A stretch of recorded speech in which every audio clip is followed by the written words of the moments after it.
Well, today I'm excited to be with my friend Tom Morrill, who has had several positions in sales leadership roles and now is supporting sales leaders as the founder and principal of Sales Growth Zone. Welcome, Tom. How are you doing? Great to be here. Thanks for having me, Matt. Great to have you. So just before we get going, we're going to be focusing on Q4 and all the things we need to do to close out the year strong and to launch into next year in the way we'd like to. Before we do that, though, could you just give folks a little feeling for what you're doing with Sales Growth Zone and who you work with? That's great. So the focus is on really small and medium-sized companies. And what we do is we provide sales consulting services, sales enablement services. And what that means is that we do everything from help streamline the sales process, make sure there's maximum impact on the sales enablement platforms, and provide interim leadership and coaching. Perfect. All right. So in terms of what we're talking about today, Q4, our chat before our session today was about all the stuff that happens behind the scenes to make closing Q4 strong. And you and I both know that normally Q4 is focused on what's left in the pipe, what can we pull forward and deal inspection. So why don't we talk about that? So what's the obvious stuff that people should be focusing on? And then let's sort of move into the non-obvious stuff. So what's typical that people are focusing on at this time to close the year out well? So for everyone, large company, small company, everybody's on the sprint at 12/31 to close as much business as possible. Everybody's being rallied to the point. There's individual deal reviews, there are team meetings, there are client calls, there are sales operations calls. So everybody's kind of moving like a pack, but sometimes not all in the same direction and not at the same speed. Right. Well, in thinking about that, in terms of lining all the resources up and doing a proper inspection of the pipeline, maximizing the available opportunity, what needs to be in place? What must be true in order to get the most value of those exercises and those typically large and expensive meetings that go on to do pipeline and deal reviews? And that's a great question, Matt. So if you think about it, not every company has a sales process. Not everyone owns the specific process to really get a deal from A to B. And deals don't always take into account that because of our new normal, people buy differently. They're buying differently, they're selling differently to their customers. So making sure that the process is extremely streamlined to get there is critical because it will impact the bottom line at the end. What's going traditionally? Those deal reviews, account reviews, high-level calls to customers, negotiation strategies, bumping up to the decision maker or the CFO on the client, getting legal involved. The real challenge is all of that potentially could moving independent. And unfortunately, when that happens, everyone thinks we're heading in the right direction, but immediately frustrations happen, things slow down, they lose focus, and resources go in another place.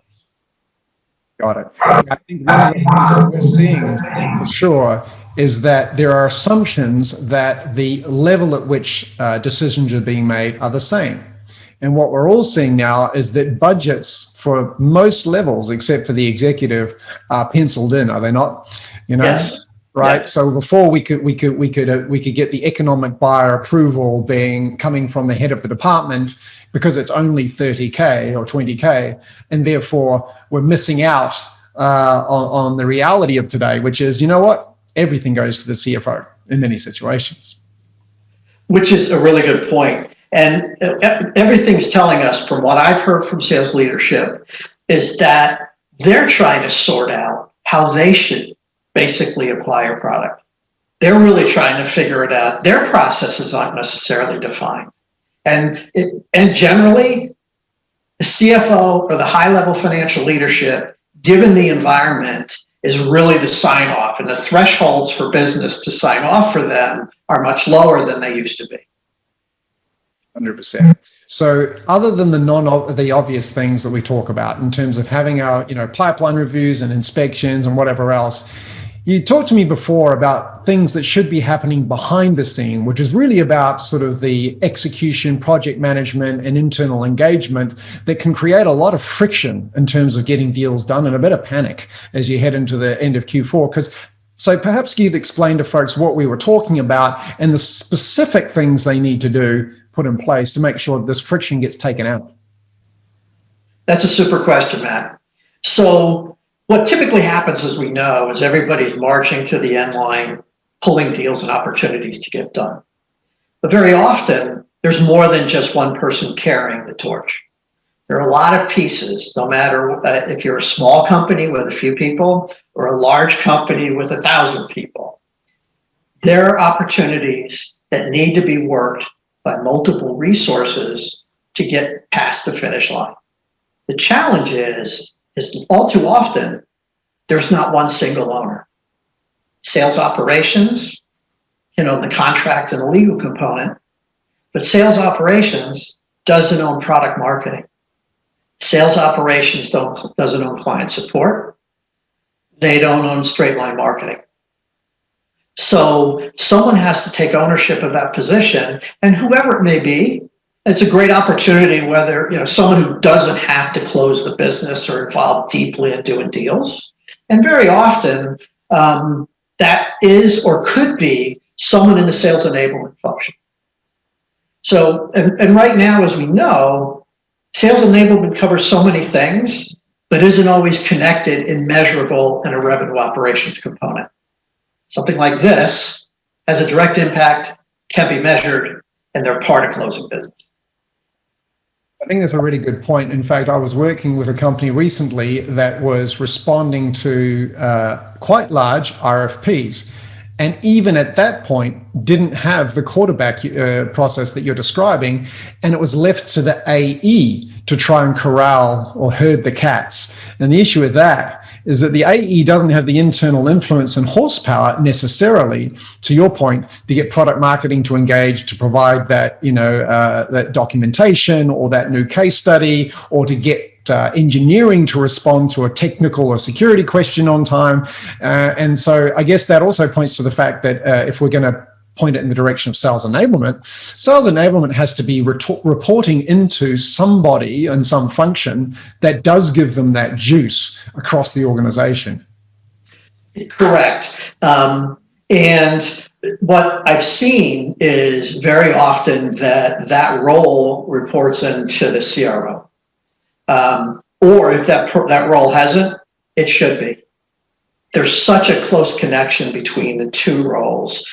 And the CRO and the executive who's in charge of sales enablement generally are on the same page. They know what to think. They share a brain all too often. And so there's that trust factor so that the CRO can send that individual and trust that they're going to run something. And by the way, you mentioned the sales rep. What we all see is that the sales reps that have relationships in the building typically get up and start calling on those relationships to take care of their deal. And that's good. The challenge is when that's done, it takes them away from doing everything else with everybody's deal. I think we've all had that sales rep who's the squeakiest wheel and gets the deal done and is the best rep. And that may be true because of the internal influence they have. And the longer you're with the company, the more influence you tend to garner. Okay, so before we talk about Q1, which is something we all also need to be doing, looking over the horizon, if folks listening to this do not have that function in place today, one of the things I've seen is it becomes sort of a special project, but someone doesn't step back fast enough and they start to own it. What do you think? If a company doesn't have this function in place today, how might they tactically execute on the advice you're giving in terms of creating that intermediary, that essentially bid manager or resource coordinator that can do it? What would you do? What advice would you have? Would it work to create a short-term project to solve this gap, or what do you think? Short-term projects, you can't put someone in an airplane who hasn't learned how to fly, right? So, however, a good project manager who works closely with the sales organization, and, the juice can be the sales operations function, or revenue ops as it's called today, and it's the right name.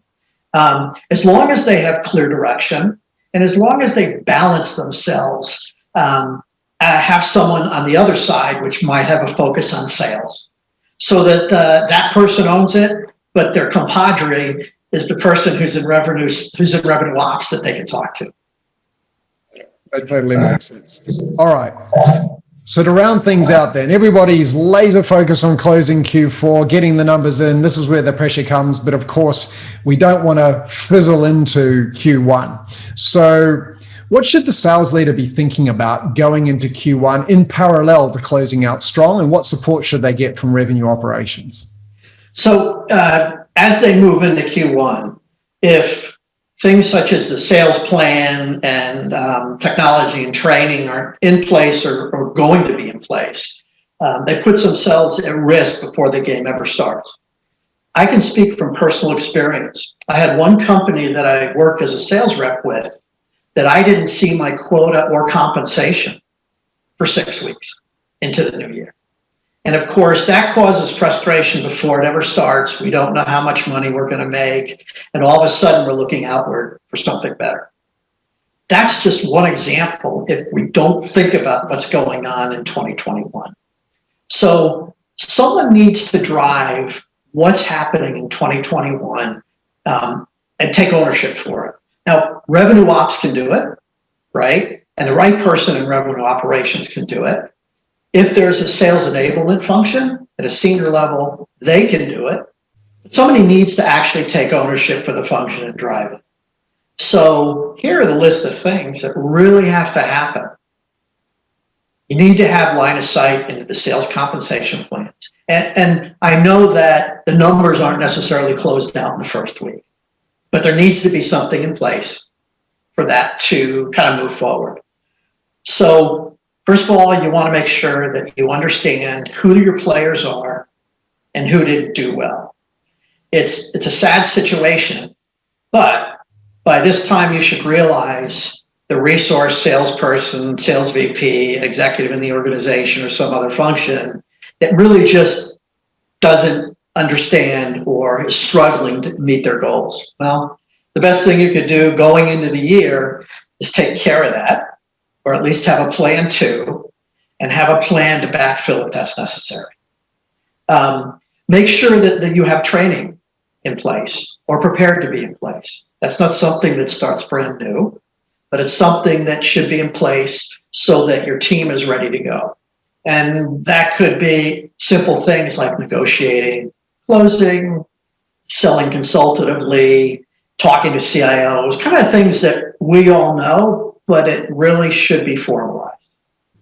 Okay, Tom, you did mention earlier, we touched briefly on tech, but coming into 2021, what's your perspective on the value and importance of technology enablement and how people should think about that as they head into the new year?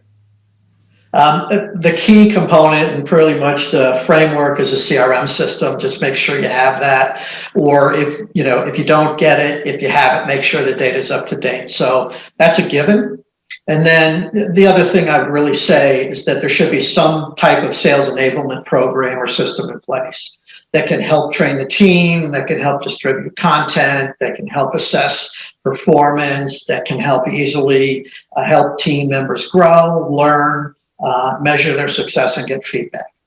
That, in my view, is something that is just critical to have in place going into the new year. Got it. And so, I've worked with companies that are 5 million revenue up to 100 million revenue, and still don't have the internal enablement resources that they would need to execute on some of the ideas you've shared. And so folks are thinking, well, that's nice, but I can't do that. One of the options, of course, is to engage with external enablement service providers like you. And a question I always have and like to help people with is understanding the prerequisites for successful engagement with an external party. So what must be true for someone to engage with external support like yours to make it a really good outcome? So the first thing you want to look at going into and not in the middle of is where are the gaps? Do you have those resources we discussed? Are they in place and ready to go? And does that person have the right skills to get it done? So at that point in time, we kind of refer to sales enablement helping wherever they can. So they can either pull someone in who actually runs it on some type of interim role or fractional or contract, something like that, right? Where they step in and own it. They can set up a situation where they've got someone where they can pick up the phone, who is in some access that if they do have something, a question to ask, they can pick up the phone and ask it to make it easy. Shouldn't overcomplicate it. You really shouldn't. Just get someone in the chair who's done it before. That's the critical point. Whoever you bring in, whatever you bring in, make sure they've lived through it a lot of times. Perfect. Well, this is super helpful. I think for folks that are early in their enablement journey, this is going to be critical stuff to know. For those that have enablement, this is going to be a very nice checklist to make sure that their folks are doing what they need to be doing and are focused on the things that matter as we go into the new year. So thanks very much. If people want to find you, there's obviously a link in the podcast description here, but otherwise, how best to reach you? So my LinkedIn profile is up there. It's Thomas Morrill, Morrill, excuse me. Or you can go directly to our website, which is www.salesgrowthzone.com. You can see what we do, and you can connect with me because we do have a contact form. And anything you click on goes directly to me. So that's the way you can contact us. Perfect. It's been fun. Thanks for your insight. I really appreciate it. Thanks for having me, Matt.